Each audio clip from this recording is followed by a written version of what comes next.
It was a quiet evening in the sleepy town of Cedarville, a place where nothing ever happened, or so everyone thought. The sun was setting, casting long shadows outside, and I was getting ready to close up my shop for the night. My name is Jake, and I run a small hardware store on Main Street. Life here was simple, predictable, and safe. But everything changed when I found the first letter. It was slipped under the door, a plain white envelope with no return address.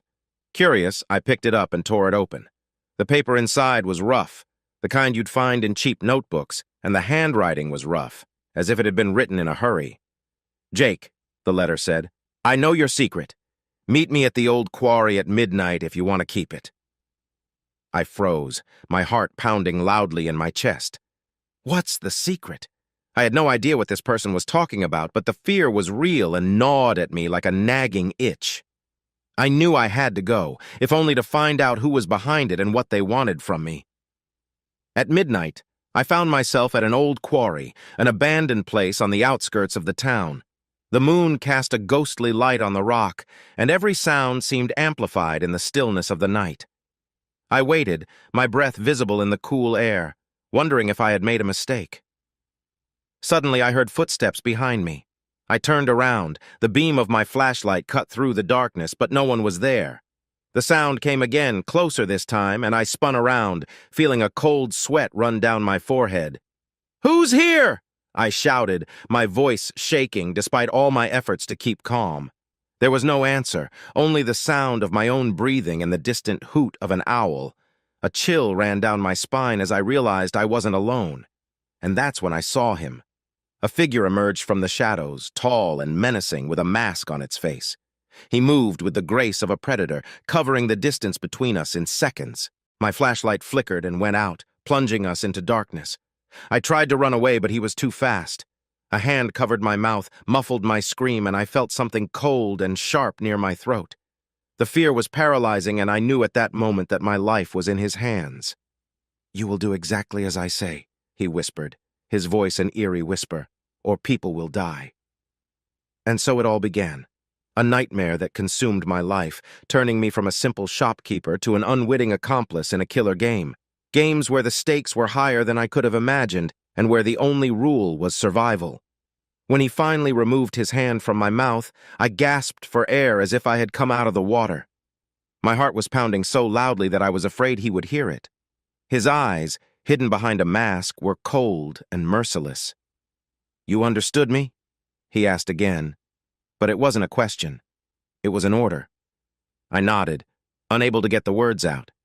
"Okay," he said, and seemed to smile under his mask. "Tomorrow at dawn you will receive instructions. If you do everything right, you may be allowed to live." With these words, he disappeared into the darkness, leaving me alone, trembling with fear and cold. The next morning, I found another letter tied to the doorknob of my shop. My hands were shaking as I tore open the envelope. Inside was a short text. "Tonight at 8 o'clock, rundown house on Ash Street. Bring a black bag from the basement. No questions asked."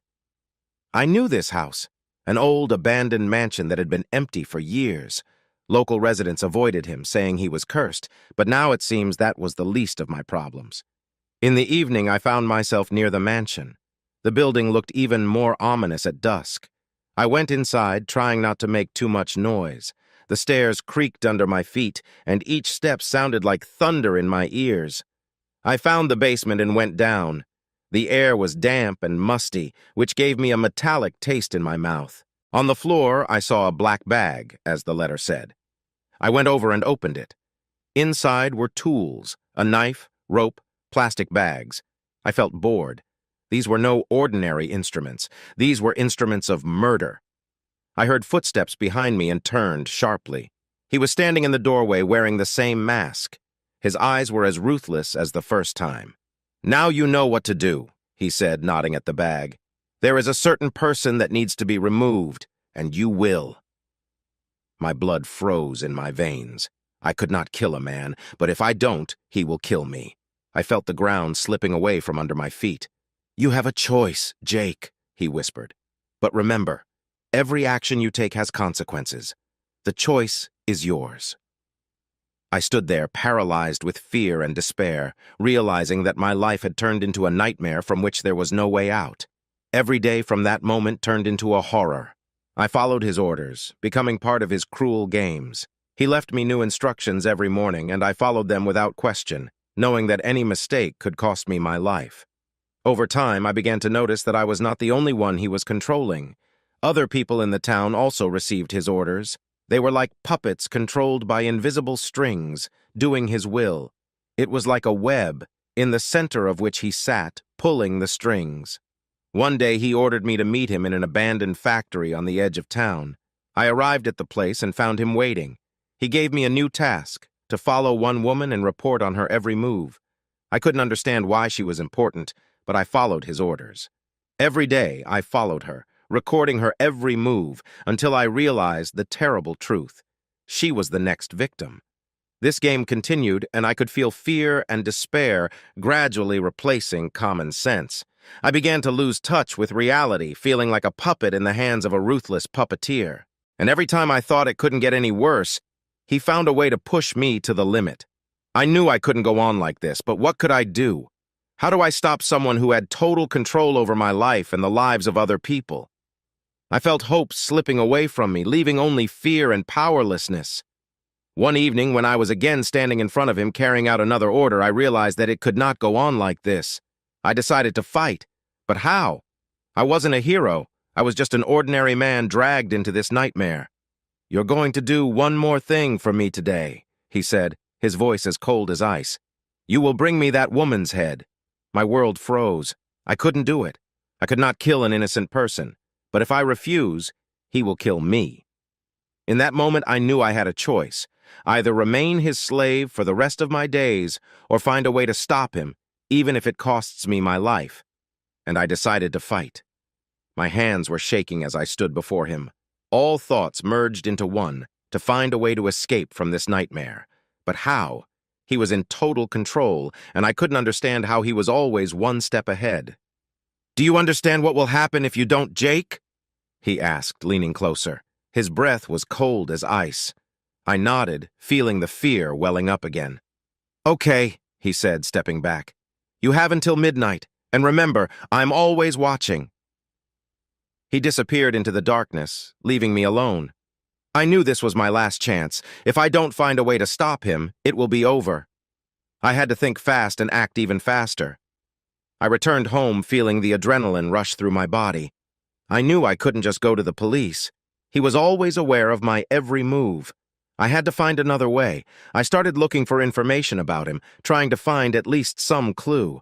I found some old newspaper articles about an unknown killer who terrorized the town a few years ago. He disappeared without a trace, and everyone thought he was gone. But now I knew he was back. Reading these articles only increased my sense of dread. I realized that he was not just a maniac. He was a master of manipulation.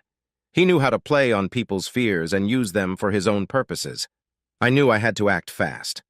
I picked up the phone and dialed the number of Marta, an old friend of mine who worked at the city library. "Martha, this is Jake. I need help," I said, trying to stay calm. "Can you meet me in the library? It's important." There was anxiety in her voice, but she agreed. An hour later, I was already in the library where Marta was waiting for me. "What happened, Jake?" she asked when we sat down in a quiet corner. I told her everything, about the letters, the threats, and the task to kill the woman. Her eyes widened in horror. "We have to find a way to stop him," she said, her voice shaking. "But how?" We began to search for information on all known murders, trying to find at least some connection. And then we found something strange. All the victims had one thing in common. They were all connected to one person, an old retired detective named Harold. The next morning, we set out for Harold's house. The old detective lived alone, far from the city, in an old house surrounded by a dense forest. We didn't know what to expect, but we knew this was our only chance. The road to the house was difficult, and each step seemed like an eternity. When we finally got there, we saw an old man sitting on the porch, his eyes tired but alert. "Are you Harold?" I asked, approaching him. He nodded, inviting us to sit down. We told him everything, and his face turned gloomy. "I know who it is," he said, his voice quiet but firm. "This is my old partner, Travis. He disappeared years ago after we failed to stop a killing spree. I thought he was dead, but I guess I was wrong." Harold explained that Travis was obsessed with the idea of the perfect crime. He was always one step ahead, and his knowledge of forensics made him almost elusive. "But why did he choose me?" I asked, feeling a chill run down my spine. "Because you were an accidental target," Harold replied. "He likes to play games with people, and now you're his new doll." We discussed the plan of action. Harold had contacts in the police and he promised to help us, but we knew it would be difficult. Travis was too smart and too dangerous. The next few days were the scariest of my life. Together with Harold and Martha, we tried to gather all the evidence and find a way to stop Travis. We knew that time was against us, and every day could be our last. We began to notice that we were constantly being watched. Travis was aware of our every move. He played with us, leaving clues and tasks, each of which was even scarier and more dangerous. One day I received another letter. There was only one sentence in it. "Your time has come to an end." I realized that he was no longer playing. He was preparing for the final blow. We decided to use this information against him. We devised a plan to trap him. Harold contacted his old colleagues and they agreed to help. In the evening, we went to the old factory where we knew Travis liked to hide. We set traps and waited. The silence was unbearable, and every sound seemed a sign of approaching danger. Finally, we heard footsteps. Travis was getting closer. We hunkered down, prepared for the worst. I felt adrenaline flood my body, and all my fears merged into one: to survive. Travis entered the room, his figure silhouetted against the light. He moved quietly like a predator, and I realized that he knew about our trap. He was always one step ahead, but this time we were ready. As soon as he approached us, we turned on the light and saw his face, merciless and cold. He showed no emotion, but I knew he was enjoying our fear. "You lose, Travis," Harold said, gun ready. "You won't escape this time." Travis smiled, and it was the scariest smile I had ever seen.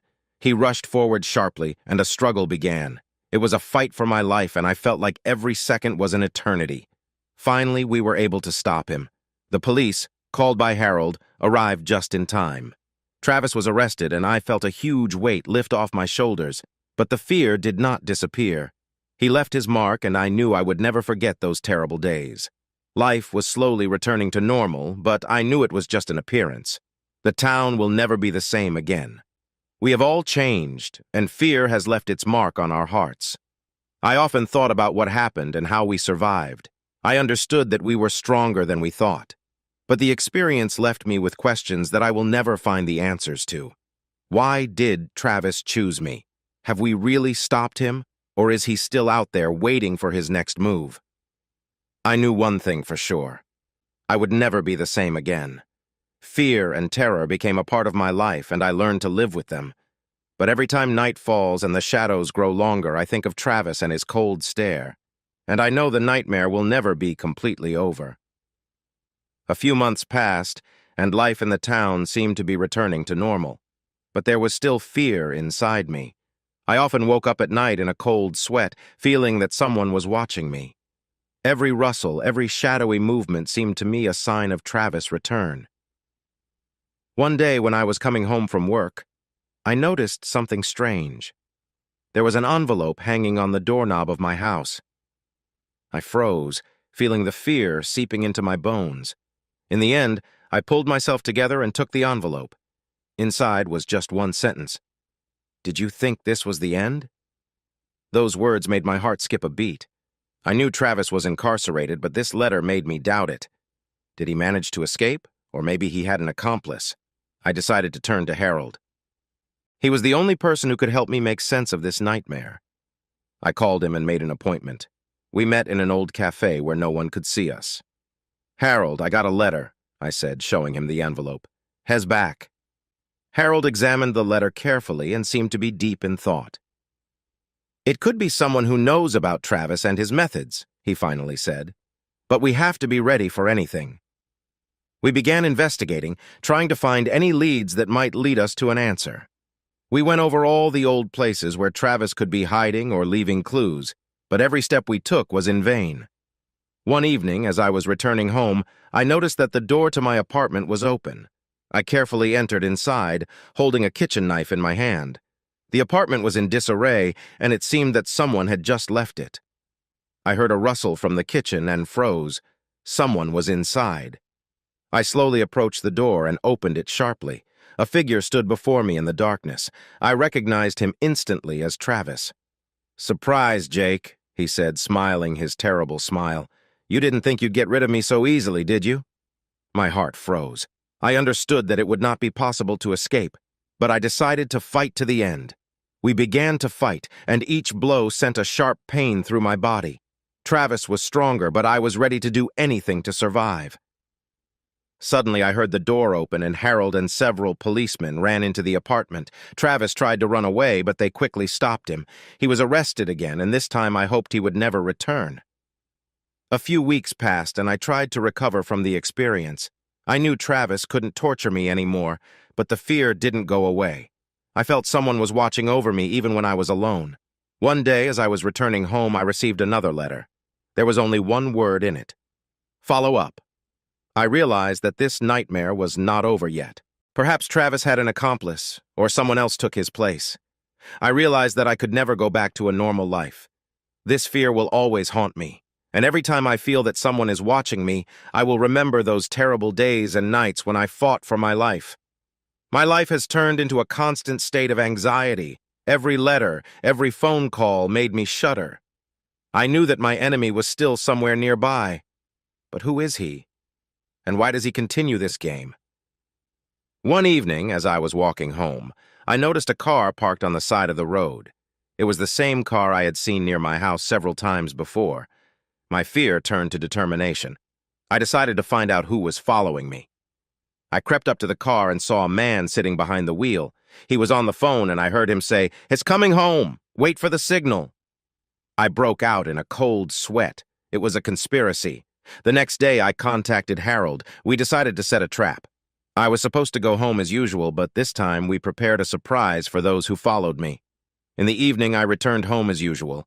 I heard a rustling from behind the door and realized they were already here. I went inside, trying to look calm. In the darkness, I saw several silhouettes. "Did you think you could escape?" was heard from the darkness. It was a new voice, but it was just as cold and ruthless as Travis. I didn't answer. I knew Harold and his men were waiting for the signal. Suddenly, the door opened, and the police rushed into the apartment. A fight broke out, and I could feel fear and adrenaline mixing in my body. After the arrest of the new conspirators, I was relieved, but it didn't last long. A few days later, I received another letter. It read, "This is not the end yet." I realized that these people were just part of a larger conspiracy, and I was just a pawn in their game. My fear returned again, but this time I was ready to fight to the end. I decided to find those behind this nightmare and stop them once and for all. I knew it would be dangerous, but I had no other choice. I had to find the answers, even if it cost me my life, and I was ready to risk everything to stop this horror.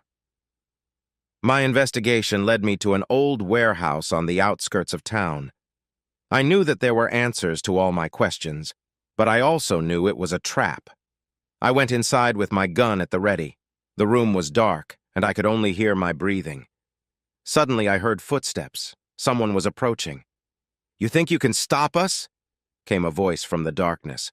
"You're just a pawn in this game." I didn't answer. I was ready to fight, and this time I wasn't going to give up. The battle was brutal and merciless. Each blow sent a sharp pain through my body. But I knew I had to survive. I had to find the answers. Finally, I won. My enemies were stopped, and I was relieved. But the fear remained. I knew this was not the end, but I was ready for new challenges, and I knew I would never be the same again. Never be the same again. Never be the same again.